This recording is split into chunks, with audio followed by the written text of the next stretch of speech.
एक बार आपका इस ट्रेनिंग सेशन में स्वागत करता हूं। मैं आशा करता हूं कि आप सभी लोग स्वस्थ हैं और आप अपने साथ अपने परिवार का यानी घर का परिवार और एमसीएल परिवार दोनों का ख्याल रख रहे हैं। मैं ये भी उम्मीद करता हूं कि आप सभी लोग 1 घंटा बहुत अच्छी एक्सरसाइज कर रहे हो, अपने हार्ट अपने लंग को मजबूत कर रहे हो और अपनी इम्यूनिटी को बढ़ा रहे हो। तो चलिए शुरुआत करते हैं आज के टॉपिक से।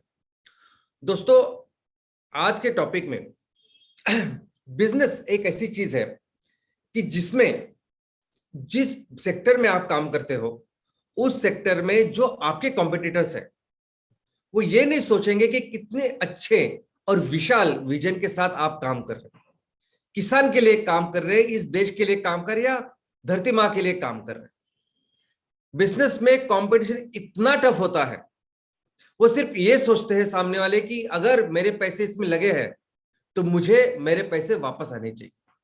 ऑफ कोर्स उसके इंटरेस्ट के साथ वापस आने चाहिए और उसके बाद फिर मैं शायद देखूंगा कि दूसरे इस आप समाज के लिए बाकी चीज के लिए क्या कर रहे हैं।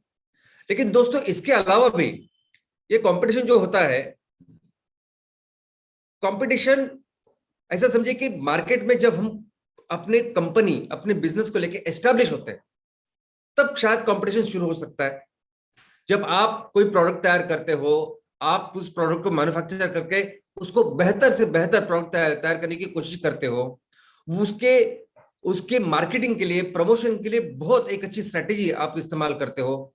कस्टमर्स ग्राहकों के लिए आप बहुत अच्छी सुविधा का निर्माण करते हो, प्रयोजन करते हो। और उस लेवल पे जब आपकी कंपनी काम कर रही हो तो उस जगह उस टाइम पे इस मार्केट में ऐसा कॉम्पिटिशन हो सकता है कि बहुत सारी कंपनी इस पे काम कर रही है और हर कंपनी चाहती है कि उस मार्केट में मैं सबसे अच्छा काम करूं। लेकिन दोस्तों, कंपटीशन में ऐसा होता है कि बहुत बार ये कॉम्पिटिटर्स आपको वहां तक पहुंचने ही नहीं देते। वो चाहते हैं कि इस मुकाबले में आप पहले ही हार जाओ, आप कुछ भी करके मैदान तक ही ना पहुंचो। आपने कभी इलेक्शन देखा है? आज की तारीख में लगभग 5 राज्यों में अभी इलेक्शन आ रहे हैं, चुनाव चुनाव आ रहे हैं। तो चुनाव में क्या होता है, सभी जो जो उम्मीदवार होते हैं वो अपने आवेदन पत्र, नाम निर्देशन पत्र सबमिट करते हैं। अब इस नॉमिनेशन पेपर्स या नाम निर्देशन पत्र है, उसके एक दिन को छाननी होती है जिसको स्क्रूटिनी भी कहते हैं। अब इस छाननी के दौरान वो देखते हैं कि आपका ये जो नाम निर्देशन पत्र है और आपके सब जो डॉक्यूमेंट्स है वो कितने सही है। अगर वो सही है तो आप फिर चुनाव के लिए खड़े रह सकते हैं, आगे जा सकते हैं। नहीं तो आपको वहां ही आपका चुनाव पत्र खारिज किया जाता है। बहुत सारे जो कॉम्पिटिटर्स होते हैं चुनाव के, वो ये कोशिश करते हैं कि आपका जो नामनिर्देशन पत्र है, आपका कॉम्पिटिशन वही समाप्त हो। कुछ ऐसी टेक्निकल चीजें निकले कि जिसके वजह से आप उस चुनाव के मैदान में उतरे ही ना। बस वैसे ही काम हमारा बिजनेस में भी हो सकता है। जिस बिजनेस में, जिस सेक्टर में, जिस तहसील में आज आप काम कर रहे हो सकता है कुछ लोग ये कोशिश करें कि आप वहां तक पहुंचे ही ना। तो कैसे करेंगे वो? तो सबसे आसान तरीका अगर कुछ है तो आसान तरीका है लीगल लीगल लूपहोल्स। यानी आप जिस जो काम कर रहे हो उस काम में कुछ टेक्निकल, कुछ लीगल ऐसी चीज निकालो कि जिसके वजह से आप पूरे इस चीज के वजह में इनएलिजिबल हो जाए, आपकी इंडस्ट्री इसमें काम ना कर पाए। और दोस्तों, यही आज हमें सीखना है। और ये लीगल यानी क्या? तो लीगल यानी पेपर वर्क। हमारे देश में पेपर वर्क का कितना इंपॉर्टेंस है ये मुझे शायद आपको बताने की जरूरत नहीं। मुझे मेरा खुद का अनुभव यह है कि कोई ऑफिसर अगर 3-3 साल एक जगह पे रहे, भले ही कोई परफॉर्मेंस ना करे, कोई उसमें तरक्की ना करे, कुछ काम में कुछ बदलाव ना लाए, लेकिन अगर वो पेपर वर्क अच्छा रखता है तो बस उसके ऊपर कुछ नहीं आता। तो पेपर वर्क समझना कितना जरूरी होता है और यही है कंप्लायंस। लेकिन हम सभी लोग समहाउ इस पेपर वर्क से, इस सब कंप्लायंस से बहुत डरते हैं।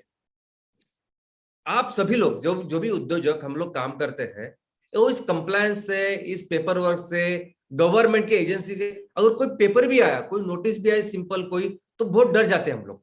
हम लोग क्यों डरते हैं? इस कंप्लायंस, इस लीगल चीज से क्यों कर डरते हैं? तो इसके 2 कारण हैं। सबसे महत्वपूर्ण इंपॉर्टेंट कारण यह है कि अज्ञान। उस चीज के बारे में, जो चीज हमें हर दिन करनी है, हमेशा के लिए करनी है, उसके बारे में थोड़ा सा नॉलेज तो चाहिए। वो नॉलेज हम लोग जुटाते नहीं, नंबर वन। दूसरा कारण, लैक ऑफ डिसिप्लिन, अनुशासन का अभाव। हमें वो आदत ही नहीं होती कि हम लोग प्रॉपरली ये सब चीजें मेंटेन करें। दोस्तों मैं एक सिंपल चीज आपको बताता हूं। ये जो दुकान आप देख रहे हैं, ऐसे ऑलमोस्ट 25-30 साल पहले तक हर दुकान, अगर कोई सिंपल सा छोटा सा किराना दुकान है, कोई भी छोटा सा एकदम चाय की टपरी है समझो, हर दुकानदार के पास एक चोपड़ी हुआ करती थी। और उस चोपड़ी में यह लिखा जाता था कि आज की तारीख में हमने इतना माल बाहर से लिया, सामान लिया, उसका सब उसको पैसे दिया, उसका बिल, हमने इतने माल ग्राहकों को बेचा, इतना धंधा किया, अगर वहां नौकर है तो नौकर को इतने पैसे दिए, अगर कुछ इलेक्ट्रिसिटी बिल, कुछ बिल देने हैं तो वो भी दिए, और ऐसा रखा। तो ये पूरी चीजें वो चोपड़ी में रखते थे। अभी ये चोपड़ी में रखना, इस चीज को करना, यही है कंप्लायंस। यानी वो तो दिन तो बहुत मुश्किल थे कि उस टाइम पे बाकी सब हाथ से लिखना पड़ता था, सब करते थे। आज सभी के लिए आपके पास सॉफ्टवेयर अवेलेबल, आपको कंपनी के लिए क्या करना है, कैसे करना है, ये पूरे डिटेल फॉर्मेट के सहित आपको एक क्लिक पे अवेलेबल होते हैं।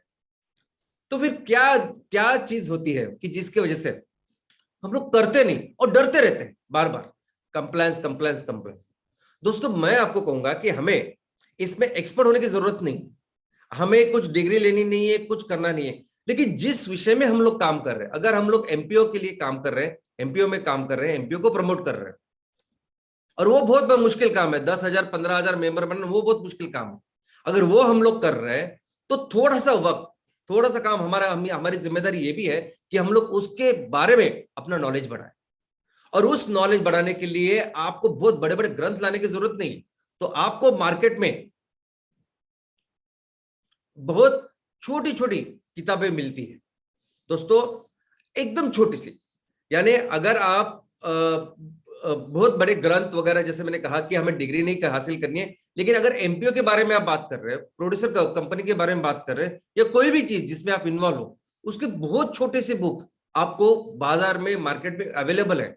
और उस बुक में क्या लिखा है अगर आपको समझ में नहीं आता, तो उसको एक्सप्लेन करने के लिए टीचर्स यानी कंसल्टेंट भी मार्केट्स में अवेलेबल है। तो बस यही काम हमें करना है। अगर हम लोग प्रोड्यूसर ऑर्गेनाइजेशन में काम कर रहे हैं तो उसकी छोटी सी किताब, और जो शब्द आपको समझते नहीं, जो चीज आपको समझते नहीं, तो ऐसे टीचर्स जो मार्केट में है, जो सीए हो सकते हैं, सीएस हो सकते हैं, उनको आप पूछ के अपना नॉलेज बढ़ा सकते हो।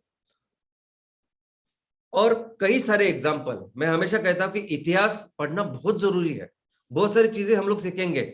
कई सारे एग्जाम्पल मैं आपको दे सकता हूं कि बड़ी बड़ी कंपनियां सिर्फ इसके वजह से आगे आगे तो बढ़ना तो जाने दीजिए, पूरी तरह से बंद हो गई है, ओनली बिकॉज ऑफ कंप्लायंस। और दूसरा है टैक्सेशन, टैक्सेशन स्ट्रक्चर। ये टैक्सेशन को लेके भी हम लोग हमेशा चिंतित रहते हैं। हमें लगता है क्या, लेकिन मुझे लगता है कि टैक्सेशन यानी आपने जितना रेवेन्यू किया, जितना धंधा किया, जितना खर्चा है आपका, उसमें से जितना भी प्रॉफिट आपका निकलता है, वो प्रॉफिट में जितना टैक्स बनता है वो दे देते हैं ना हम लोग गवर्नमेंट। वो जो पैसे हमारे पास बचते हैं, हम हमारा तो ऐसी बिजनेस पॉलिसी कि हम लोग ज्यादा से ज्यादा लोगों के लिए खर्च करने वाले, तो वो एक बार खर्च करने के लिए उसको टैक्स नहीं लगेगा, लेकिन जो बचेगा उसमें आराम से हम लोग गवर्नमेंट का जो कुछ है बनता है उसको टैक्स देना है, और आराम से शांति से चिंता रहित रात को सोना है। बहुत लोग क्या करते हैं, ये टैक्स कैसे बचाए, इस चक्कर में इतनी सारी गलतियां करते हैं और खुद की जिंदगी, ऑर्गेनाइजेशन पूरे संकट में डालते हैं। इसकी कोई जरूरत नहीं है दोस्तों। और ये बातें, ये जो मैं बातें आपको कह रहा है, ये आपको अभी तक कोई देखेगा नहीं। लोगों को लगेगा आजू बाजू कोई कॉम्पिटिटर्स को, नहीं ये तो ऐसे कोई स्कीम चला रहे हैं, लोगों को जा रहे हैं, बता रहे हैं, मेंबरशिप करिए, तो कुछ स्कीम वगैरह चल रहे हैं, आपकी तरफ बिल्कुल ध्यान नहीं देंगे। लेकिन मोमेंट जिस दिन से आपकी ये फैक्ट्री, ये प्रोडक्ट्स, ये सब मार्केट में आएंगे, ये सब लोग, ये सब कॉम्पिटिटर्स, और सब तरह के कॉम्पिटिटर्स, ऐसे नहीं कि सिर्फ ऑयल एंड गैस वाले कॉम्पिटिटर्स, सब, जब लोगों को लगेगा कि इतने सारे लोग आपके साथ खड़े हो रहे हैं, तो वो आएंगे और ये सब चीजों को देखेंगे कि कहाँ ऐसी चीज हो सकती है कि जहां मैं आपको तकलीफ दूं। तो इस प्रोड्यूसर ऑर्गेनाइजेशन को पहले समझते हैं। तो दोस्तों सबसे पहले आप सभी जगह इसके बारे में, इस ऑर्गेनाइजेशन के बारे में अगर आप सुनोगे, एमपीओ के बारे में सुनोगे, प्रोड्यूसर ऑर्गेनाइजेशन के बारे में सुनोगे, तो हमेशा एक ही शब्द आपको सुनाई देगा और वो शब्द है एफपीओ, फार्मर प्रोड्यूसर ऑर्गेनाइजेशन, कृषि उत्पादक संगठन। यानी गवर्नमेंट का डिपार्टमेंट हो या प्राइवेट हो या न्यूज़पेपर हो या इकोनॉमिक बिजनेस के कुछ न्यूज चैनल्स हो, हर जगह एक ही वक्त एक ही वर्ड आता है और उसका नाम है एफपीओ, फार्मर प्रोड्यूसर ऑर्गेनाइजेशन। लेकिन दोस्तों ये एफपीओ नहीं है, तो फार्मर प्रोड्यूसर ऑर्गेनाइजेशन नहीं, तो ये प्रोड्यूसर ऑर्गेनाइजेशन है। प्रोड्यूसर ऑर्गेनाइजेशन यानी प्राथमिक सेक्टर में काम करने वाले, जो प्राथमिक चीजें बनाने में इन्वॉल्व है वो लोग। और इसमें किसान भी हो सकते हैं और बगैर किसान भी हो सकते हैं, फार्मर भी हो सकते हैं, नॉन फार्मर भी हो सकते हैं।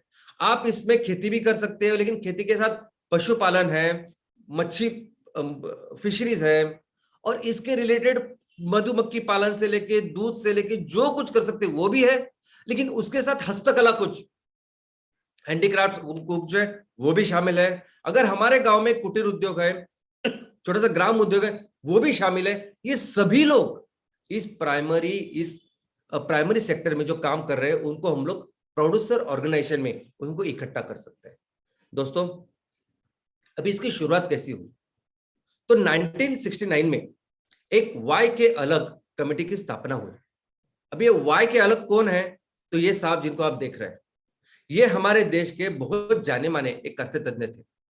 वो हमारे देश के एक सेंट्रल गवर्नमेंट, सेंट्रल मिनिस्टर भी रह चुके हैं।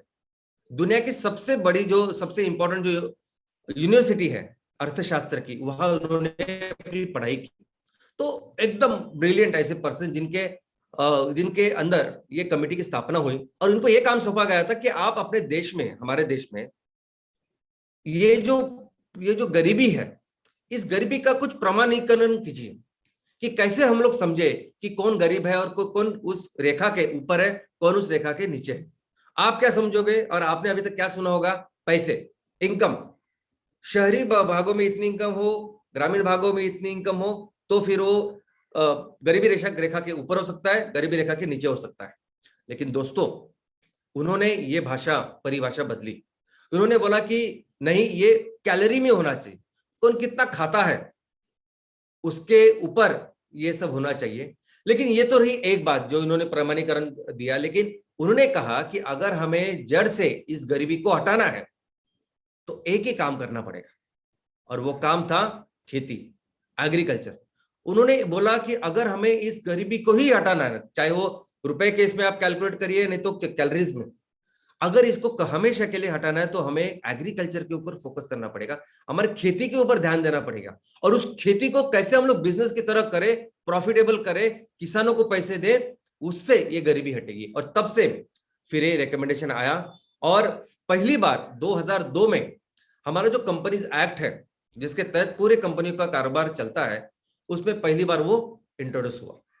तो दोस्तों हम ये जो एमसीएल प्रोड्यूसर ऑर्गेनाइजेशन, ये आप सभी लोग जो काम कर रहे हैं, ये काम इस प्रोड्यूसर ऑर्गेनाइजेशन इसके एक्ट के तहत होता है और इसमें किसान, बगैर किसान सभी लोग पार्टिसिपेट कर सकते हैं। अभी इसके संविधान को समझने की जरूरत है। अभी संविधान यानी क्या? एक भारत का संविधान आपने सुना है। भारत का संविधान क्या करता है? तो हमारा पूरा देश किन तत्वों पे चलेगा, कैसे चलेगा, उसकी मार्गदर्शक तत्व, उसकी पद्धति पूरी तरह से हमारे इस संविधान में है। इस संविधान यानी हर जो चीज हमें लगती है इस देश को चलाने के लिए, हर चीज की पद्धति कि कैसा ये देश आगे बढ़ेगा, चलेगा।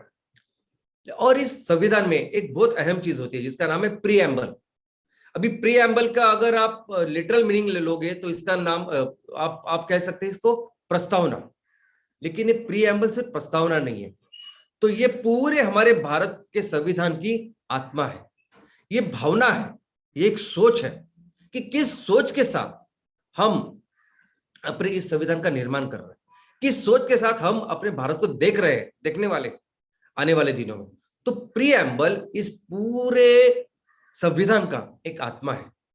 तो अगर ऐसे ही हमारे प्रोड्यूसर ऑर्गेनाइजेशन के बारे में अगर क्या आत्मा है, क्या प्रीएम्बल है, अगर हम लोग देखें तो उसका यही एक सोच है, और वो सोच है सिर्फ और सिर्फ खेती।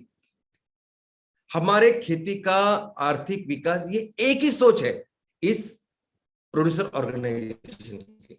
ये जो एक्ट बनाया है इसमें है कि हम लोग कैसे बिजनेस, खेती को बिजनेस की तरह देखें, उसको डेवलप करें, और इसकी वजह से पूरे सिर्फ किसान, पूरे देश का इनकम बढ़ा है।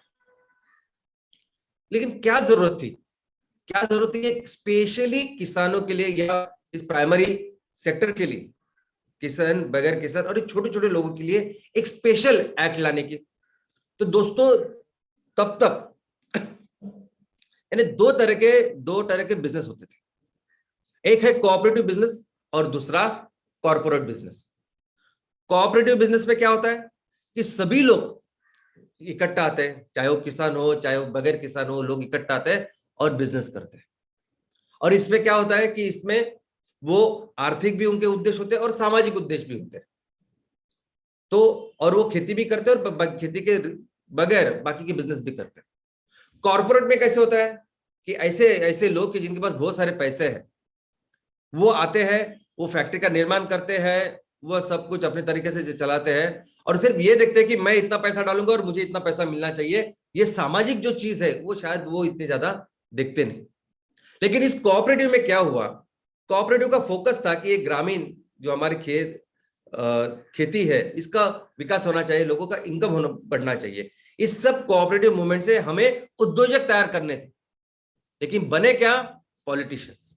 इस पूरे कोऑपरेटिव मूवमेंट में तैयार हुए राजनीतिज्ञ। आर्थिक जो चीज थी, आर्थिक जो उद्देश्य था वो एकदम पीछे रह गया और सामाजिक उद्देश्य ही बढ़ गया आगे। और इसकी वजह से जो इनकम बढ़ना था किसानों का वो बढ़ा नहीं, वो वैसे ही पीछे रहे। तो इसी की वजह से एक ऐसा एक्ट, नियम कि जिसमें इस कोऑपरेटिव के अच्छे तत्व है, जिसमें कॉर्पोरेट के अच्छे तत्व है, वो लेके अगर तीसरा कुछ एक्ट बना तो वो था ये एक्ट, प्रोड्यूसर्स कंपनी एक्ट, जो चलेगा सिर्फ और सिर्फ बिजनेस के लाइन के ऊपर। जैसे कोई कंपनी चलती है जिसमें कोई भी गवर्नमेंट का कोई कंट्रोल नहीं होगा, जैसे कोऑपरेटिव में होता था, गवर्नमेंट के पास वेटो पावर था, गवर्नमेंट ने जो अपॉइंट किए ऐसे ऑफिसर्स होते थे कि जिनके पास पूरे अधिकार होते थे। ऐसा कुछ नहीं, आप अपने हिसाब से कंपनी को चलाओ और इसको आगे बढ़ाओ, ये इसके पीछे भावना थी। इसके जो ऑब्जेक्टिव्स है इस एक्ट के, वो ये है कि ये जो पूरे प्रोड्यूसर ऑर्गेनाइजेशन ये इकोनॉमिकली वायबल और डेमोक्रेटिक होनी चाहिए। यानी जिस भी संस्था का आप निर्माण करेंगे उस संस्था को सबसे पहले तो आपको वो अपने पैरों पे खड़ी होनी चाहिए, वो आर्थिक दृष्टि से सक्षम होनी चाहिए, हमेशा के लिए चलनी चाहिए। और उसको चलाएंगे कौन, तो वही आप जो मेंबर्स है, जो उसके शेयर होल्डर्स है, जो जिन्होंने मिलकर वो संस्था बनाई है, वही अपने से कुछ डायरेक्टर को चुनेंगे और वो उसको चलाएंगे। कोई भी बाहर की संस्था, कोई भी बाहर का व्यक्ति, सरकार, कोई भी इसको नहीं चलेगा। जैसे प्राइवेट कंपनी चलती है वैसे चलेगा। दूसरा, खेती के लिए प्रोफेशनल सपोर्ट ये हम लोग अवेलेबल करके देंगे। यानी खेती में अगर एक अकेला किसान अगर कुछ खेती करता है तो उसको वो अफोर्ड नहीं कर सकता कि ये सब प्रोफेशनल चीजें, लेकिन एक बार इकट्ठा आप आ गए तो आपको सभी के लिए वो प्रोफेशनल जो सपोर्ट लगता है, जो उसमें विशेषज्ञ होते हैं, जो बेटर चीजें होते हैं, उसका सपोर्ट तैयार करना। तीसरा कि इस खेती के लिए इस प्राइमरी सेक्टर को बढ़ावा देने के लिए जो भी चीजें आपको लगती है, जो रिसोर्सेस लगती है, टेक्नोलॉजी लगती है, ज्ञान लगता है, इनपुट्स लगते हैं, ये सब उसका अवेलेबल करके देना। आपकी चीजों को जो आप तैयार करते हैं, किसान तैयार करते हैं, उनको राइट एक अच्छा मार्केट तैयार करके देना। और ऑफ कोर्स अगर जब एक चीज ये खेती अगर ऐसी चीज बन गई कि जिसमें हम लोग पैसा डालते हैं और हमको अच्छा रिटर्न मिलता है, अगर एक बार आपने करके दिखा है तो बहुत सारे लोग आ सकते हैं, इन्वेस्टर आ सकते हैं कि जो इसमें पैसा डाले और उस पैसे के साथ फिर से इस खेती का विकास हो सकता है। और इसमें सेंट्रल गवर्नमेंट का ये रोल था कि सेंट्रल गवर्नमेंट की एक डिपार्टमेंट है उनका, DAC, department of agriculture and cooperation. ये डिपार्टमेंट है, ये इस पूरी चीज का नोडल डिपार्टमेंट है ये डिपार्टमेंट है कि इसने इस पूरी योजना को प्रस्तावित किया, आगे बढ़ाया, सभी गाइडलाइन वगैरह सब कुछ इस डिपार्टमेंट से आती है। लेकिन ये जो डिपार्टमेंट है इसके अंदर ही एक संस्था है इसी डिपार्टमेंट के अंदर, जिसका नाम है SFAC, small farmers agri business consortium. तो दोस्तों ये जो संस्था है ना SFAC, ये तो 100% डेडिकेटेड है इस चीज के लिए। तो अगर मैं कहूं कि वन विंडो, ये पूरे जो प्रोड्यूसर कंपनियां हैं भारत में पूरी हर जगह, तो उनको गाइडलाइन वगैरह सब कुछ देने का जो काम करती है वो करती है SFAC अंडर सेंट्रल गवर्नमेंट।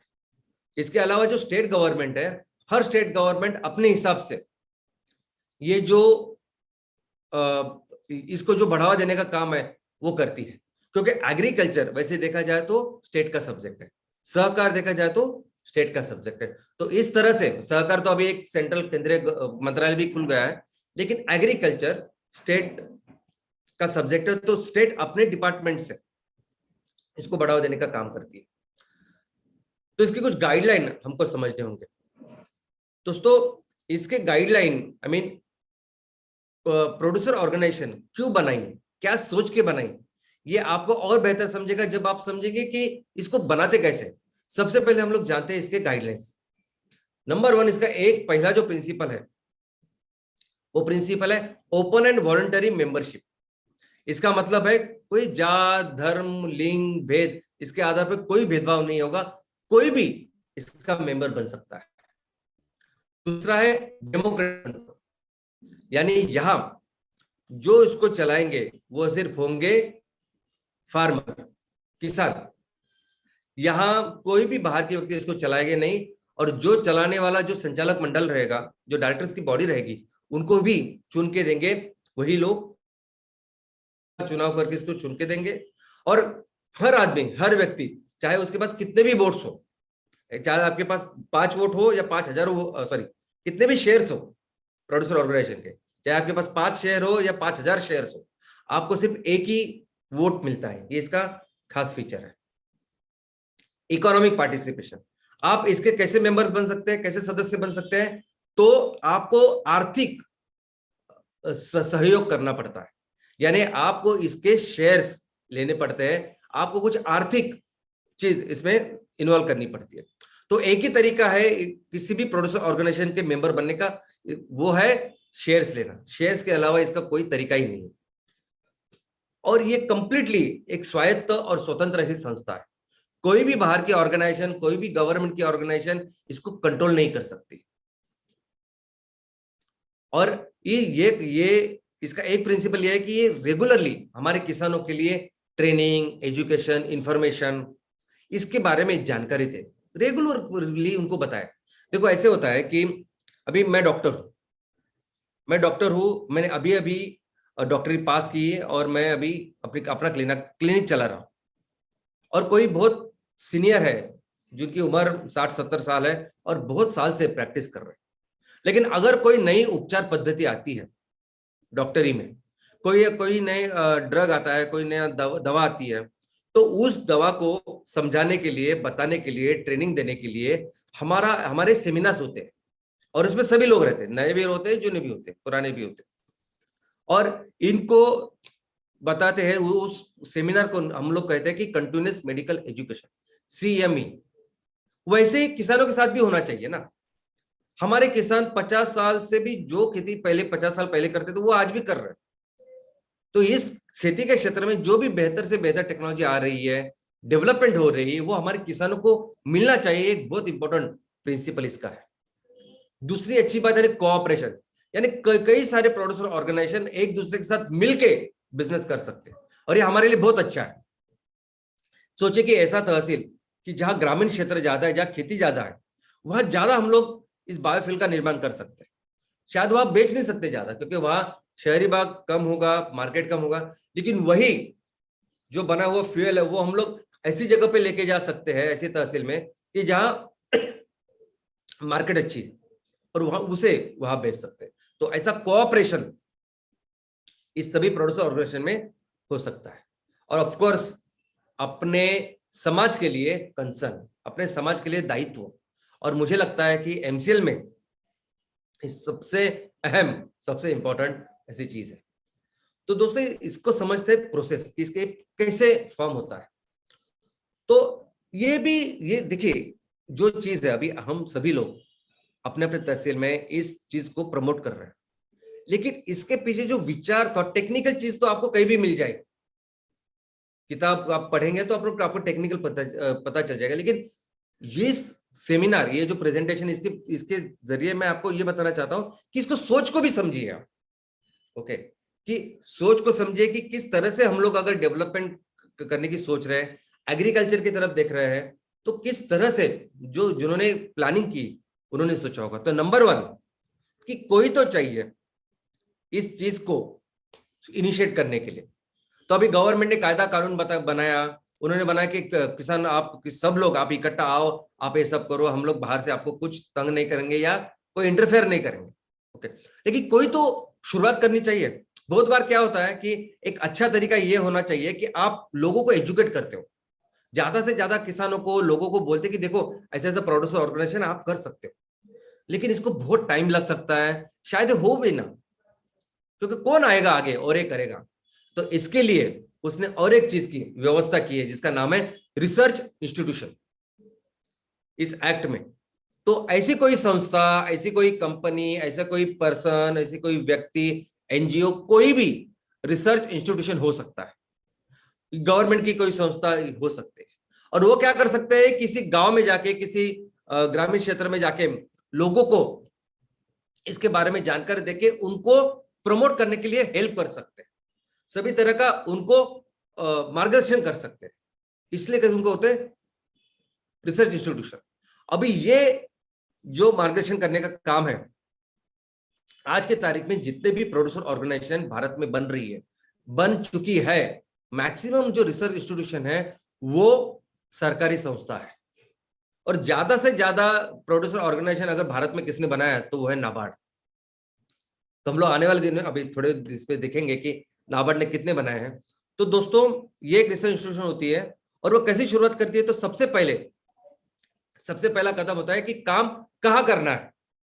हमारे पूरे ये जो राज्य है, ये कोई भी जिला है, गांव है, तो कौन सा ऐसा गांव है, कौन सा ऐसा तालुका, जिला है कि जहां सबसे ज्यादा जरूरत है, तो वो पहले एरिया पहले वो फाइनल करते। सब ऐसा समझे कि कोई आदिवासी एरिया है कि जहां आधे लोग जंगल में रहते हैं, आधे लोग किसान है, ऐसा कुछ भी हो सकता है। उसे कहते हैं क्लस्टर आइडेंटिफिकेशन, यानी किसानों का समूह का पहले आइडेंटिफिकेशन। दूसरा डायग्नोस्टिक स्टडी, दूसरा कदम, कि फिर वो देखे कि उसमें एक्चुअली प्रॉब्लम कितना बड़ा है और क्या क्या प्रॉब्लम्स। हम तो ऑफ कोर्स शुरुआत करते हैं वो आर्थिक के साथ, लेकिन फिर समझ में आता है कितनी सारी चीजें हो सकती है उसमें। और ये अगर प्रॉब्लम्स है, ये आर्थिक चीज को लेकर प्रॉब्लम है, सामाजिक चीजों के लेकर प्रॉब्लम है, तो क्या इसके टेंटेटिव सॉल्यूशन है। तो ये पूरी स्टडी होती है दूसरे कदम में। तीसरी जो स्टेप है वो है फिजिबिलिटी एनालिसिस, कि ठीक है ये ऐसा गांव है, ये ऐसा पूरा एरिया है, लोकेशन है जहां ये सब प्रॉब्लम्स है, इसको हमें सॉल्व करना है। तो क्या एमपीओ या प्रोड्यूसर ऑर्गेनाइजेशन सॉल्व करके ये सॉल्व होगा क्या, या अगर इसके सॉल्यूशन ये इससे होंगे क्या, तो इसकी फिजिबिलिटी एनालिसिस होती है स्टेप 3 में। चौथी स्टेप ये है कि फिर इसके बाद इसका एक बेसलाइन असेसमेंट होता है।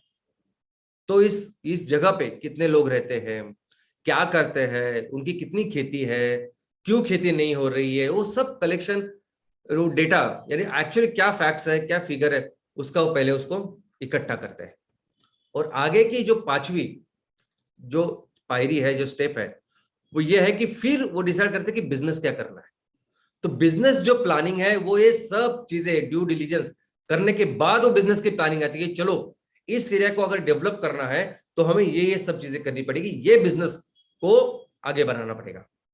और फिर आगे की स्टेप है कि जहां हम किसानों को जाके फिर उनके सामने प्रस्ताव रखते हैं कि देखिए कि हम ये करना चाहते हैं, इसकी वजह से आपके इनकम में इतनी वृद्धि होगी, हमारे गांव में ये सब बेहतर होगा, खेतों में हम लोग इतने सब कुछ काम कर सकते हैं, ऐसे सब आपको बोलते हैं। और इसके लिए किसानों को लाने के लिए आप क्या क्या कर सकते हैं, ये पूरे उस मैनुअल में लिखा है। सेमिनार करो, मीटिंग्स लो, स्किट्स करो, वीडियोस करो, ये सब कुछ है, प्रॉपरली लिखा गया है कि आप क्या क्या कर सकते हो किसानों को मोबिलाइज करने के लिए। और ये करने के बाद जब आपको पता चले कि अच्छी मात्रा में किसान आ रहे हैं, तो उसके बाद 7वीं स्टेप है कि आप फिर इस संस्था को रजिस्टर करो। तो गवर्नमेंट बोलती है, एक्ट बोलता है, कायदा कानून बोलता है कि आप इस सब चीज को पहले करो, पहले समझो कि आपके लोगों को क्या जरूरत है, क्या करना चाहिए, क्या करना पड़ेगा, प्लानिंग करो, लोगों को बताओ, अगर ये सब तैयार होने के बाद आप रजिस्टर करो। और इस सब चीज को 1.5 से 2 साल आराम से लग सकते हैं। अभी ये हुई चीज जिन्होंने कायदा कानून बनाया वो, लेकिन हम लोग जो एक्चुअली इसको काम कर रहे हैं, क्या हम लोग ऐसा कर सकते हैं? नहीं। विदाउट रजिस्ट्रेशन किसी कंपनी का अगर नाम नहीं है, तो ऐसे अगर आप मीटिंग में गए, अगर आपने सेमिनार लेना चालू किया, तो किसान तो पहले आपके ऊपर भरोसा ही नहीं रखेंगे। ये हमने देखा है। जब तक आपकी कंपनी रजिस्टर नहीं होती पूरी तरह से, आपका कोई ऑफिस नहीं होता, कोई आपके ऊपर भरोसा ही नहीं रखता। तो बहुत सारी चीजें ऐसी है ना कि जब हम लोग करते भी है तो हमें उसको और बेहतर, उसमें कुछ मॉडिफिकेशन करने पड़ते हैं। 8वीं स्टेप है कि फिर एक बार आपने किया, लोग इकट्ठा आ गए, तो रिसोर्सेस, सबसे बड़ा रिसोर्स क्या है? पैसे। पैसे कहां से आएंगे?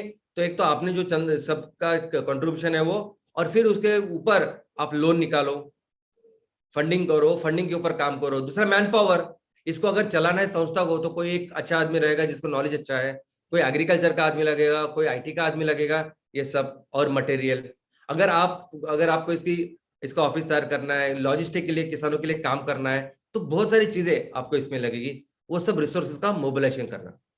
आगे की स्टेप है सिस्टम डेवलपमेंट, यानी आप एमपीओ में, आपको पता है कि रॉ मटेरियल आने वाला है, फैक्ट्री होने वाली है, बाद में हम लोग उसको बेचने वाले, मार्केटिंग करने वाले, तो हर चीज की एक पद्धति हमको डिसाइड करनी होती है। रॉ मटेरियल कैसे आएगा, ये कैसे बनेगा, कैसे हम लोग जाएंगे, पेमेंट क्या कैसे होता है, ये सब सिस्टम्स डेवलपमेंट स्टेप है। और नेक्स्ट स्टेप है वो है बिजनेस को एक्चुअली एस्टेब्लिश करना। तो ऐसे साइकिल को रेगुलर बनाना कि जहां हर दिन वो रॉ मटेरियल आ रहा है, हर दिन वो मैन्युफैक्चरिंग प्रोसेस में जा रहा है, हर दिन इतना माल तैयार होकर हम लोग वो मार्केट में जा रहा है, माल बेचा जा रहा है, और उससे फिर पैसे आ रहे हैं, और ये पूरी साइकिल रिपीट हो रही है। तो ये अल्टीमेट उद्देश्य है इस पूरे चीज का। और ऑफ कोर्स ये होने के बाद होता है असेसमेंट एंड ऑडिट। तो जो हमने डिसाइड किया वैसा हो रहा है क्या, कैसे, कितना हम लोगों ने खर्चा किया, कितना रेवेन्यू हमको मिल रहा है, और सब कुछ।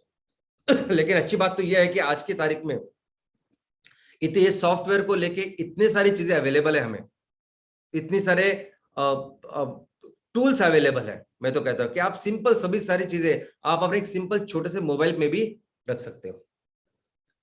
तो इससे कौन से बिजनेस सेक्टर में तो ये प्रोड्यूसर ऑर्गेनाइजेशन काम कर सकती है? तो दोस्तों, प्राइमरी सेक्टर, प्राइमरी सेक्टर में सब कुछ आता है, यानी खेती, खेती से रिलेटेड, पशुपालन से के सब कुछ, इसमें गाय से दूध से लेके मधुमक्खी पालन से लेके जो भी आप सोच सकते हैं, जो भी है वो, फिशरीज, हमारे हस्तकला, ग्रामीण कुटीर उद्योग, ग्रामीण उद्योग, ये सभी इसमें आते हैं। और इस पे क्या क्या कर सकते हैं? तो सबसे पहला रोल जो प्रोड्यूसर ऑर्गेनाइजेशन कर सकती है वो इनपुट सप्लाई। जो भी बिजनेस हमारी संस्था कर रही है, प्रोड्यूसर ऑर्गेनाइजेशन कर रही है, उनके लिए जो भी लगेगा वो देने का काम, वो इनपुट देने का काम, पहला काम ये संस्था करेगी। दूसरा, वो सब चीजें जो किसान तैयार करेंगे, उगाएंगे, उसको लेके उसको पैकेज प्रॉपरली करना, उसकी लॉजिस्टिक, ये काम भी ये संस्था करेगी। नेक्स्ट, इस चीज को मार्केटिंग करना। तो मार्केटिंग की भी कैसी व्यवस्था, ये अच्छा मार्केट आपको मिलना चाहिए, इसका भी ख्याल ये संस्था रखेगी। Next, financial services. और अभी बहुत सारे ऐसे एरियाज है कि जहां पैसे लगते हैं किसानों को, और इसी के लिए तो किसान कर्जा लेते हैं। तो ये सभी पैसे देने का भी काम 100% प्रोड्यूसर ऑर्गेनाइजेशन कर सकती है। किसानों के लिए पैसा खड़ा करने का भी काम, रेज करने का काम भी कर सकते हैं, और वो लेके उनको दे सकती है। आगे है टेक्निकल सर्विसेज, जो भी बेहतर टेक्नोलॉजी मार्केट में आती है, किसानों के लिए आती है, एग्रीकल्चर के लिए आती है, वो देने का काम भी ये संस्था कर सकती है। इंश्योरेंस सर्विसेज, सिर्फ आपके प्रोडक्ट का इंश्योरेंस नहीं, जो किसान जो हम लोग खेतों से लाएंगे वो तो प्रोडक्ट है नहीं, आप लोगों का इंश्योरेंस, जो हमारे मेंबर्स है उनका इंश्योरेंस, अगर आप गाय भैंस पाल रहे हो तो उनका इंश्योरेंस, इस सब का इंश्योरेंस का सर्विस भी वो कर सकते हैं। तो दोस्तों सब कुछ इस एक्ट में, कायदे कानून में ऐसा लिखा गया है कि सब कुछ जो भी आपको लगता है कि उस बिजनेस के लिए, एग्रीकल्चर एज अ बिजनेस के लिए जो करना चाहिए वो सब कुछ ये प्रोड्यूसर ऑर्गेनाइजेशन कर सकता है, इसमें लिखा है। लेकिन एक बात देखिए, एक बात इस एमपीओ के बारे में, अभी आप सभी प्रमोटर हो, आपको हमेशा जिंदगी भर याद रखनी पड़ेगी, वो ये है कि इस प्रोड्यूसर ऑर्गेनाइजेशन को चलाना, एमपीओ को चलाना, इसका मतलब है आप एक पब्लिक लिमिटेड कंपनी चला रहे हैं, बस, फुल स्टॉप। यानी हमको माल पता है कि कंपनी के कितने सारे प्रकार हैं, प्रोप्राइटरशिप है, जॉइंट वेंचर है, या एलएलपी है, पार्टनरशिप है, पब्लिक लिमिटेड है, सॉरी प्राइवेट लिमिटेड है, और कई सारे प्रकार हो सकते हैं। लेकिन सबसे ज्यादा कंप्लायंस, सबसे ज्यादा पेपर और किसमें आता है, पब्लिक लिमिटेड में। सबसे ज्यादा फोकस किसके ऊपर होता है, पब्लिक लिमिटेड कंपनी। तो उसके कुछ एडवांटेजेस है, बाकी सब कुछ है। ऐसा समझिए एमपीओ को चला के आप एक पब्लिक लिमिटेड कंपनी ही चला रहे हो, कुछ कम नहीं है। आपको ऐसा अगर लगेगा कि मैंने 10,000 मेंबर किए, 15,000 मेंबर किए, अभी ज्यादा कुछ फर्क नहीं पड़ता, तो ऐसा बिल्कुल नहीं है। वो कॉम्पिटिटर, वो कंपटीशन का हमेशा याद रखना। और इस पब्लिक लिमिटेड कंपनी को चलाने, यानी कोई इसका टेंशन लेने की जरूरत ही नहीं। गवर्नमेंट ने जो कुछ कंप्लायंसेस बनाए हैं, जो कुछ बनाया है, किसके लिए बनाया है, आपके लिए, अपने बिजनेस के लिए तो बनाया है। ये बिजनेस, ये सब कुछ आर्थिक विकास हो, इसके लिए तो बनाया है। लेकिन इसके साथ साथ उनको ये भी देखना है कि कोई गलत काम ना करे, बस इसके लिए वो कंप्लायंसेस है। तो इससे बिल्कुल डरने की जरूरत नहीं, लेकिन इसको बिल्कुल किसी भी हालत में आप नजरअंदाज भी नहीं कर सकते। आपको सिर्फ वही चोपड़ी का काम करना है, अपनी चीजें बराबर रखनी है। अगर कंपनी बोलती है, प्रोड्यूसर कंपनी का एक्ट बोलता है कि आपको साल में 4 बार मीटिंग लेनी है, यानी 3 महीने में 1 बार मीटिंग लेनी है, तो लेनी है सभी सभासदों की। वो एक्ट अगर बोलता है कि आपको इस साल में 1 बार इलेक्शन लेके वो डायरेक्टर्स का चुनना है उनको, तो चुनना है। और ये चीजें ऐसी है ना कि जब तक आप करते नहीं, आपको वो समझ में नहीं आता है वो कितनी सिंपल है, आसान है, कर सकते हैं आप। ये ड्राइविंग जैसे काम है। जब तक आप गाड़ी चलाते नहीं, सीखते नहीं, आपको सबसे मुश्किल काम वो गाड़ी चलाना लगता है। वैसे ही इस कंप्लायंसेस का काम है। तो आपकी ये company, producer company, company act 2013 इससे ही चलेगी जैसे कोई भी पब्लिक लिमिटेड कंपनी चलती है। सारे जो काम है उसका एक चार्ट ही बनाइए ना आप, कि मुझे ये साल में ऐसे 4 मीटिंग करनी है, हर महीने में जीएसटी का रिपोर्ट देना है, और साल में अगर देखो आपने लोग पैसे लिए, खर्च किए, प्रॉफिट ही नहीं किया कुछ, तो किसी कोई टैक्स देने का तो सवाल ही नहीं आता। लेकिन ये जो आपका जमाबंद है, आपका जो बैलेंस शीट है, ये तो आपको दिखाना पड़ेगा ना कि देखो हमने इतना सब पैसा लिया, ये सब काम किया, अभी तक बिजनेस की शुरुआत नहीं, और ये हमारा बैलेंस शीट है, ये हमने दी आपको। तो ठीक है ना, तो यही करने की जरूरत है, बाकी कुछ नहीं है। हर हफ्ते एक दिन आप रखो कि हर हफ्ते में एक दिन, एक बार आप ये करोगे, और सभी रिकॉर्ड, सभी अकाउंट को ठीक से हम लोग जैसे एक डिसिप्लिन की तरह रखते हैं, अनुशासन के जैसे रखते हैं। इवन स्कूल में जो हम लोग करते हैं ना, कि स्कूल में तो मुझे लगता है कि ज्यादा काम करना पड़ता है ये सब रखने के लिए चीजें, उससे बहुत कम काम है। और मैं हमेशा बोलता हूँ कि जो काम अपने इतने 15,000 मेंबर जो आप करते हैं ना, ये बहुत मुश्किल काम था। ये ऐसा काम है कि दुनिया में कोई काम नहीं करता। और ये जो काम बोल रहे हैं ना मैं, अकाउंट और रिकॉर्ड, ये तो ऐसे भी लोग करते हैं कि जिनको सिर्फ बनाने के लिए करना है।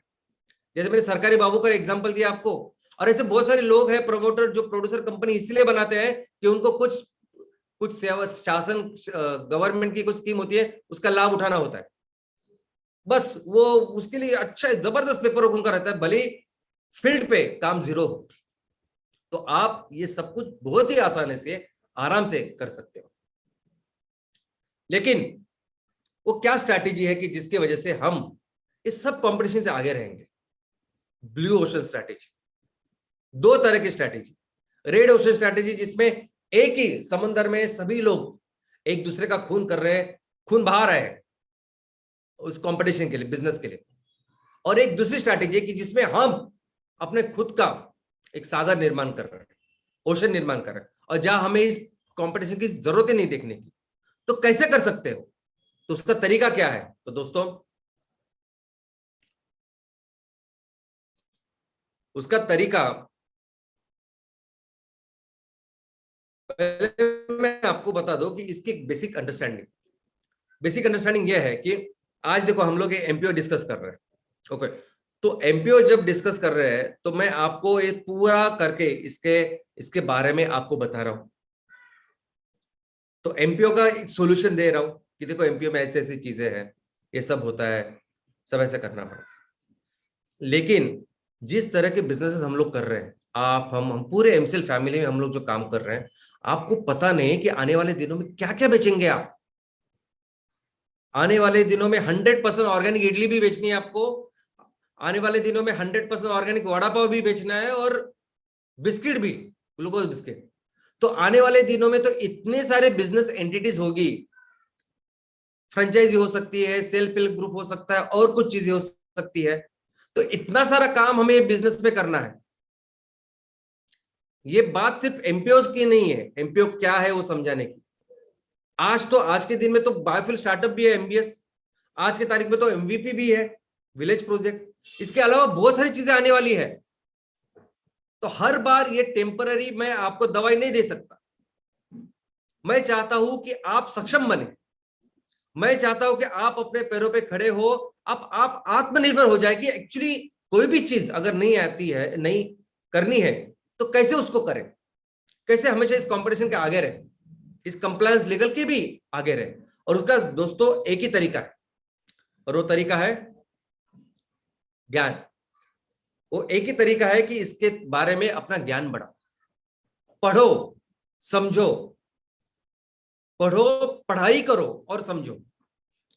कोई आप अगर आपको लगता है कि आप सिर्फ चौथी तक पढ़े हैं, 10वीं तक पढ़े, कोई फर्क नहीं पड़ता, कोई फर्क नहीं पड़ता आप कौन से बैकग्राउंड से हो, क्या करते हो, कोई फर्क नहीं पड़ता। अभी आप, मैं मेडिकल डॉक्टर हूं सपोज, और मैं आपको इसके बारे में बता रहा हूं, इसकी मैंने डिग्री हासिल की है नहीं, लेकिन अगर ये चीज हमें करनी है, आपको बतानी है, तो उतनी पढ़ाई जो मैं आपको बताने के लिए करता हूं या मेरे काम के लिए करता हूं, वो तो आपको भी आराम से आप कर सकते हैं। दोस्तों, एमसीएल इस पूरे सेक्टर में पायोनियर है।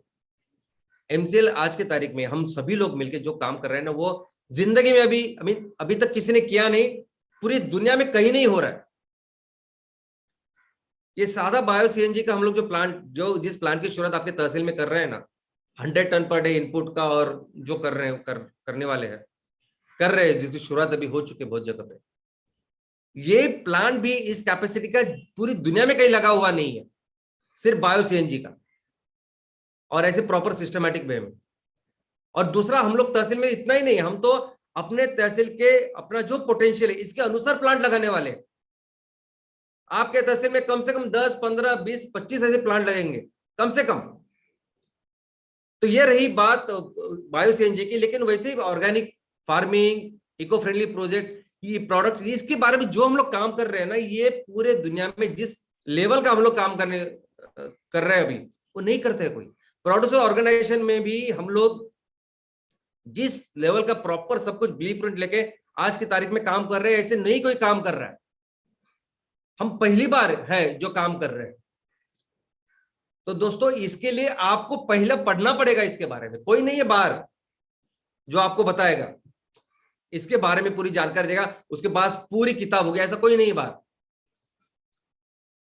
या ऐसा समझिए कि एक डॉक्टर है जो अपने बहुत अच्छी प्रैक्टिस कर रहा है बाहर, अपनी उसकी क्लिनिक है, बहुत फेमस है, अच्छा है, और अचानक से आप उसके पास जाते हो और उसको बोलते हैं कि मुझे कोरोना की दवाई बताओ कि मैं कोरोना को मैं कैसे प्रिवेंट करूं।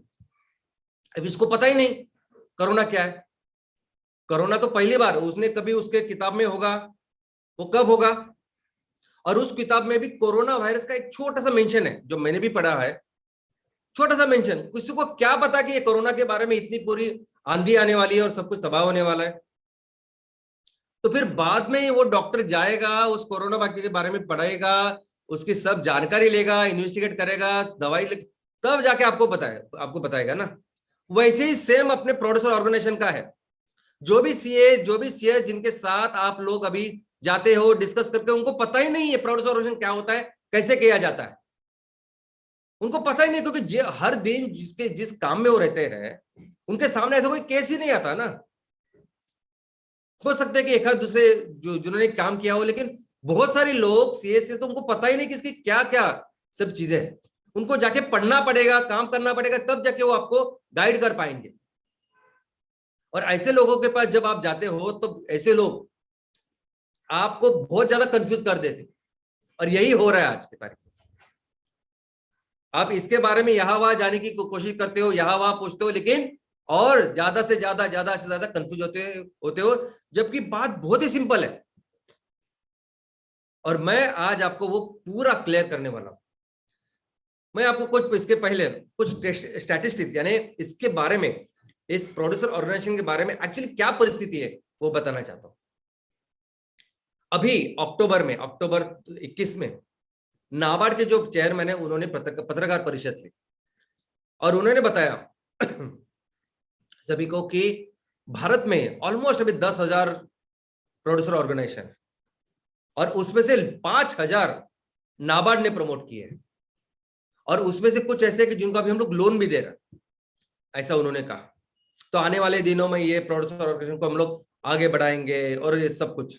ओके दोस्तों, और ये सही है। नाबार्ड ने 2014-15 में 200 करोड़ का फंड रखा बाजू में, और वो इसके लिए कि इस 200 करोड़ के साथ 2,000 प्रोड्यूसर कंपनी हम लोग तैयार करेंगे। यानी एक प्रोड्यूसर कंपनी तैयार करने के लिए कितने पैसे रखे? 10 लाख। और वो कब तक? वो पहले 1.5-2 साल जब तक होता है तब तक। उसके बाद वो कंपनी जो कुछ करना चाहेगी उसके लिए लोन भी उन्होंने रखा है नाबार्ड में। वो तो अलग है, वो तो 200 करोड़ में नहीं है। लोन रखा है, ग्रांट रखी है, अगर आप बराबर से उसको परफॉर्म करते हैं, अगर इसको आप देते हैं तो आपको 20% ग्रांट भी, ये सब कुछ नाबार्ड ने किया है, और तब से नाबार्ड करती आ रही है। लेकिन आज की और ये सब जानकारी आपको इस पोर्टल पे मिले। मैंने कहा ना कि इस पूरे प्रोड्यूसर कंपनी को अगर कोई चलाता है, कोई जो नोडल संस्था है, डिपार्टमेंट है, नोडल डिपार्टमेंट, तो वो है department of agriculture and cooperation, DAC. और उसके अंदर ये जो संस्थान है SFAC, small farmers agri business consortium, ये पूरे इस चीज की प्रोड्यूसर ऑर्गेनाइजेशन की एक वन विंडो संस्था है जो पूरी तरह से डेडिकेटेड है सिर्फ इसके लिए। आप इसके अगर पोर्टल पे जाओगे ना, तो अपने देश में, अपने राज्य में कितने प्रोड्यूसर ऑर्गेनाइजेशन है, किसने कितना प्रमोट किया है, नाबार्ड ने कितने प्रमोट किए हैं, एसएफएसी ने कितने प्रमोट किए हैं, आपके एग्रीकल्चर डिपार्टमेंट ने कितने प्रमोट किए हैं, ये सब कुछ आपको लिस्ट, ये पूरा एक एक्सेल दिखाई देगा। उस प्रोड्यूसर कंपनी का नाम, वो कब तैयार हुई, उसका कॉन्टैक्ट डिटेल्स, जो नाम जो मेन प्रमोटर है उसका नाम और कॉन्टैक्ट डिटेल भी है उसमें। और एंड में है ऑब्जेक्टिव यानी किस उद्देश्य के साथ ये इस प्रोड्यूसर कंपनी को तैयार किया है। तो अभी इस प्रोड्यूसर कंपनी के उद्देश्य अगर आप देखोगे ना, तो वहां तो ऐसा है कि यानी ज्वार कर रहे हो, इसकी खेती कर रहे हो, चावल की खेती कर रहे हो, गेहूं की खेती, बस इतना ही लिखा है। क्रॉप्स लिखे सिर्फ, क्रॉप्स, खेती से हम लोग जो उत्पादन लेते हैं उसका नाम लिखा है सिर्फ प्रोड्यूसर ऑर्गेनाइजेशन में। क्या कर रहे हैं, कैसे बारे बिजनेस प्लान वगैरह कुछ नहीं, उसमें प्रोडक्ट वगैरह का कुछ नहीं है, चावल लिखा है सिर्फ, यानी चावल की खेती। ऐसी तरह का पूरी जानकारी अभी आपको अपने इसमें मिलेगी। दूसरा ये भी है कि कितने सारे पहले कोऑपरेटिव कंपनियां थी, कोऑपरेटिव और चल रही थी, उन्होंने अपना नाम बदल के प्रोड्यूसर कंपनी रख दिया, ये भी आपको पता चलेगा तो वो एक्चुअली प्रोड्यूसर है या पहले कोऑपरेटिव थी, अभी प्रोड्यूसर करके काम कर रही है। दोस्तों, ये सभी जो कंपनियां काम कर रही है ना, इनका एक ही फोकस होता है, और वो है गवर्नमेंट असिस्टेंस। ये सभी कंपनियों का एक ही, देखो ये सच्ची चीज है, मैं आपको बताता हूं। जो लोग, जब मैक्सिमम लोग इसमें काम करते हैं ना, उनको क्या लगता है कि देखो अगर मैं एक कंपनी चालू करूंगा, मैं प्रमोट करूंगा, तो 10 लाख मिलने वाले नाबार्ड से, और उसको अगर मैं लोन लूंगा तो 50 लाख 60 लाख उसके मिल जाएंगे। तो इतने सारे पैसे इस पूरे स्कीम के अनुसार मुझे मिल सकते हैं या ले सकते हैं हम लोग। अभी इसके हम लोग क्या करें आगे, बिजनेस बढ़ाए, ये ज्यादा कोई नहीं सोचता। इसके वजह से वो किसानों के 7/12 पे लोन की एंट्री होती है, वो कुछ नहीं, कोई नहीं देखता। इतने पैसे हो रहे हैं, इतने स्कीम के अंदर आ रहे हैं ना, बस उसको देखो आप, बिजनेस को देखते रहेंगे। धीरूभाई अंबानी साहब ने बिजनेस सब चालू किया 500 रुपए से चालू किया। आप बताइए, सबको मालूम है ये स्टोरी, क्योंकि उन्होंने ये सोचा कि अगर मेरे पास 500 रुपए है तो मैं कैसे इस 500 रुपए के 5,000 रुपए बनाऊं और कैसे आगे बढ़ू, उससे बढ़ा रहा। और यहाँ 10 लाख आपको दे रहे हैं, 50 लाख दे रहे हैं, लेकिन आपका फोकस क्या है, कैसे मैं इससे अपने, मुझे कितना फायदा होगा ये पैसे लेके लोन के। और फिर ऑब्जेक्टिव में, कंपनी के ऑब्जेक्टिव में सब कुछ डालते हैं। हम लोग दूध का भी काम करेंगे, हम लोग रासायनिक सेंद्रीय खेती भी करेंगे, सब कुछ करेंगे। 25 चीजें लिखते हैं। क्या करना है, कैसे करना है, क्या कौन देखता है, देखते सिर्फ ये लोन। अब ये नाब किसान फाइनेंस करके एक स्पेशल लोन है सिर्फ इस चीज के लिए। तो नाबार्ड अपनी तरफ से पूरा कोशिश कर रही है, लेकिन हमारा तरीका, हमारा जो देखने का नजरिया है, काम करने का तरीका है, वही बहुत गलत है। और इसी के लिए होती है ऐसी परफॉर्मेंस। मैं आपको ना एक परफॉर्मेंस अभी दिखाता हूं, देखो ये परफॉर्मेंस। अभी ये परफॉर्मेंस है, ये एक रिपोर्ट से ली है मैंने, जो रिपोर्ट अवेलेबल है, नेट पे भी अवेलेबल है, आपको भी मैं दे सकता हूं। महाराष्ट्र गवर्नमेंट में, महाराष्ट्र में सबसे ज्यादा प्रोड्यूसर ऑर्गेनाइजेशन, ये रिपोर्ट तैयार की है महाराष्ट्र के एग्रीकल्चर के जो सेक्रेटरी है वो, और एशियन डेवलपमेंट बैंक, इन दोनों ने मिलकर एक पूरा पीपीटी है।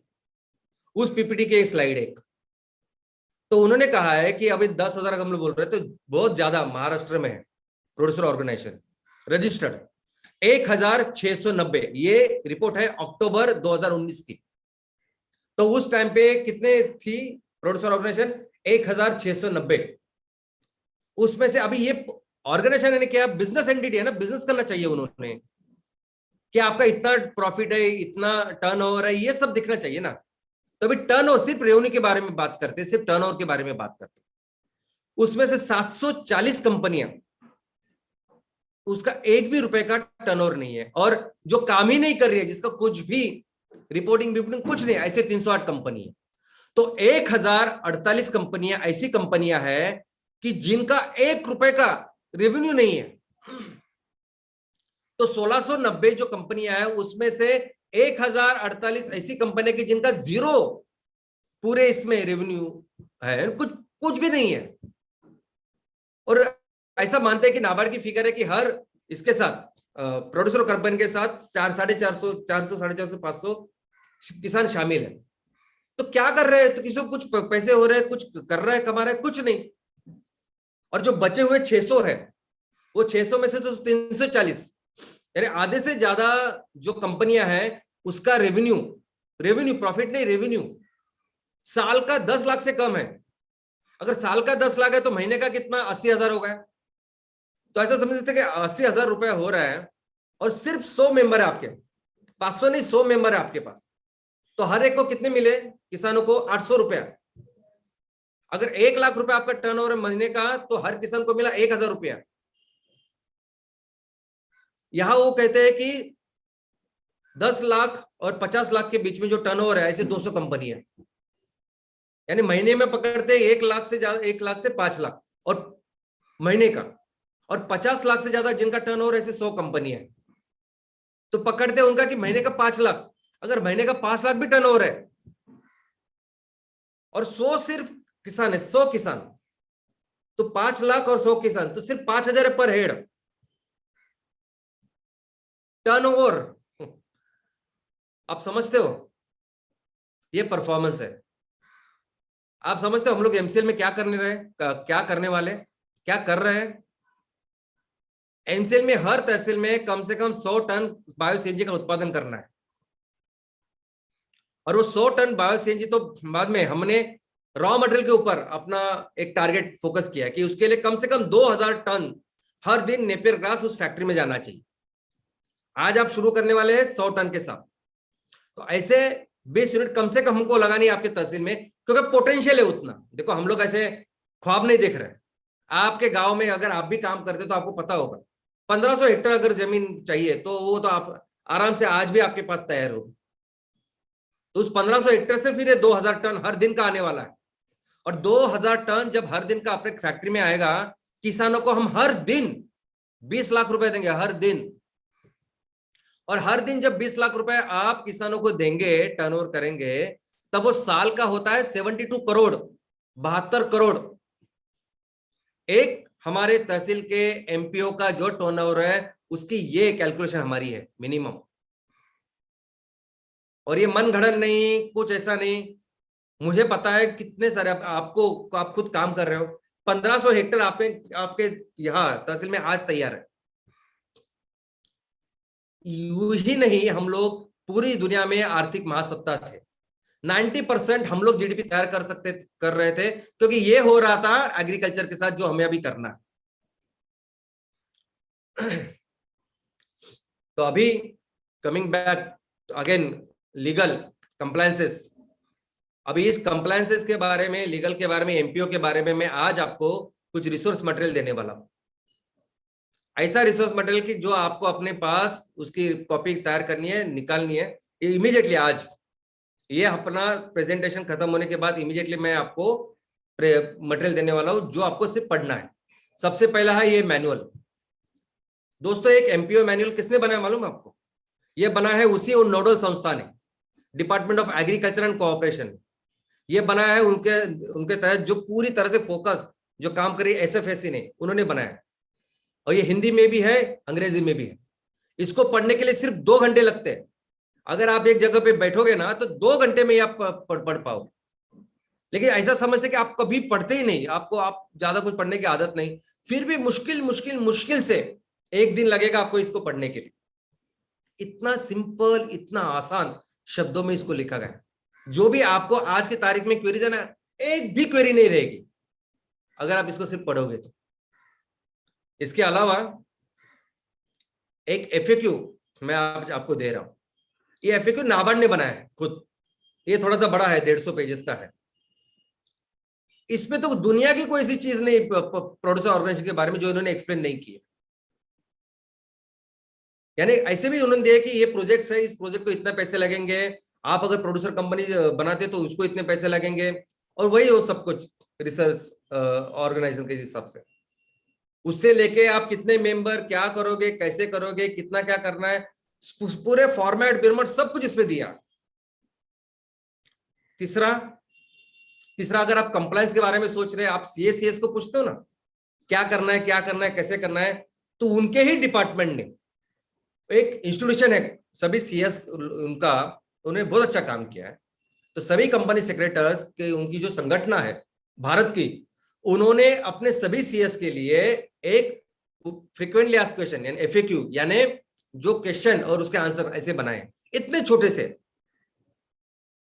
यानी हमारे सीएस उनको पता चले कि क्या होता है प्रोड्यूसर के, उसमें क्या क्या प्रोविजंस है। ये भी आज मैं आपको देने वाला हूं। तो कोई भी ऐसी चीज नहीं है जो इसके, अगर आप इसको अच्छी तरह से पढ़ेंगे और काम कर रहे हैं, सिर्फ इसमें जो टेक्निकल चीज है वो आप पूछो ना, सीएस उनको पूछो, लेकिन पढ़ो। और ये हमेशा आपको देखो, यही तरीका है। आने वाले दिनों में हमें बहुत सारा काम करना है, इस तरीके से ही काम करना पड़ेगा, खुद को एजुकेट करना पड़ेगा, हमेशा पढ़ना पड़ेगा आपको। और आपका और आपके बैकग्राउंड का, पढ़ाई लिखाई का कोई वैसे संबंध नहीं है। मैंने बोलता कि आप बहुत पढ़े लिखे नहीं भी हो तो भी चलेगा, लेकिन जो काम हम लोग कर रहे हैं उसके बारे में इतना तो पढ़ना पड़ेगा आपको।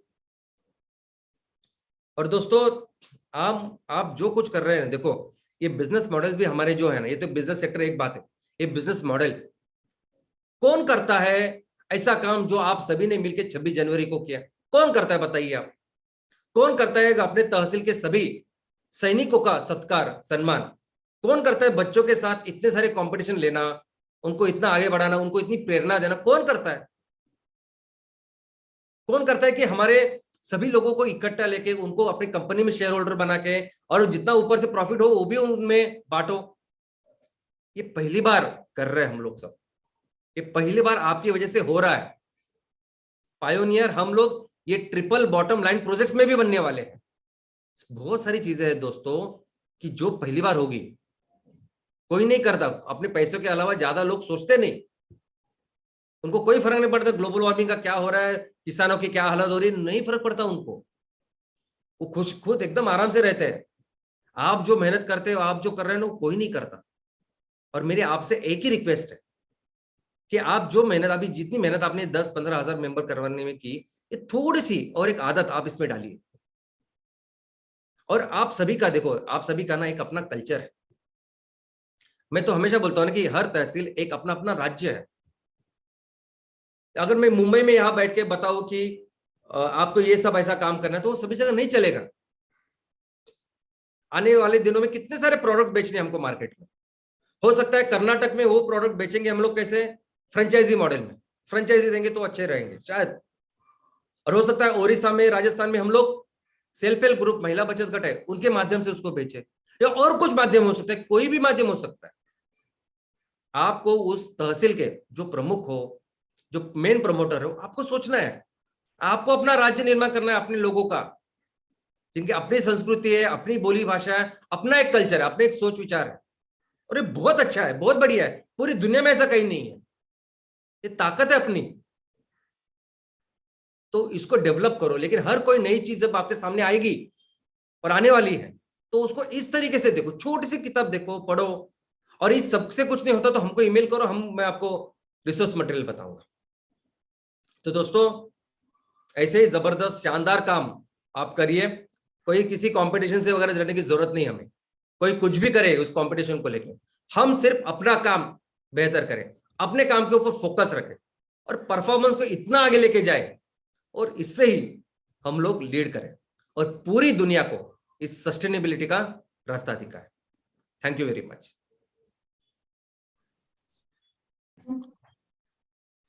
Thank you very much, Sham sir. It was a great show and it was a great, much awaited information by you, जो हम सब लोग इंतजार कर रहे थे कि ये एमपीओ क्या है, ये एमपीओ क्या है। एमसीएल में जो हर बार आके लोग पूछते थे एमसीएल के बारे में टेक्निकल एस्पेक्ट्स, उसको इतनी क्लैरिटी से और सिंपल तरीके से आपने समझाया है, शायद आज बैठे हुए नए और पुराने सारे एमपीओ ओनर्स को भली बाती ज्ञात हुआ होगा कि हम क्या कर रहे हैं और कैसे करना हमको चाहिए। Good morning MCL and MCL India परिवार। आज आपने और एक बार फिटनेस फेडरेशन में श्याम सर को सुना, और बहुत सारी बातें श्याम सर लास्ट 3 महीने में अपने हम सबको हर फ्राइडे के समझा रहे हैं। पर आज उन्होंने बेसिक में जाके हमें वो मैनुअल समझाया, वो शायद किसी ने पूरी तरह से पढ़ा होगा और पढ़ा होगा, समझा होगा। Thanks a lot Shyam sir, thank you very much. और मैं सबको नम्र आह्वान करता हूं कि इस वीडियो को और एक बार देख के अपने एमपीओ का काम आप ऐसा करिए कि कहीं किसी को कोई उंगली उठाने का मौका न मिले। सो ये हमारे लिए आज के लिए बहुत बड़ा सबक है। And yes, thank you very much Prachi madam कि आज आपने लोगों को ये बताया कि कैसे बिजनेस में, एक एंटरप्रेन्योरशिप में अनएथिकल चीजों को टाटा करके एथिकल चीजों को हम कैसे प्रैक्टिस ला सकते हैं। ये जो टाटा की स्टोरी थी वो भी हमारे प्रेरणा थी। तो it is one more superb session by both the legendary speakers. So I thank you all from the bottom of my heart, and I thank you all the MCL stakeholders, MCL MVP owners, MCL MP owners, BDA, senior BDA, primary senior BDA, and all the people of this country having faith in MCL. Thank you all the farmers and farmers and farmers. Thanks a lot. Yes, मैं और एक बार बड़ी शान से कहूंगा कि आपको इस देश की मिट्टी का वास्ता है और एमसीएल ही सुजलाम सुफलाम भारत का रास्ता है। Thank you.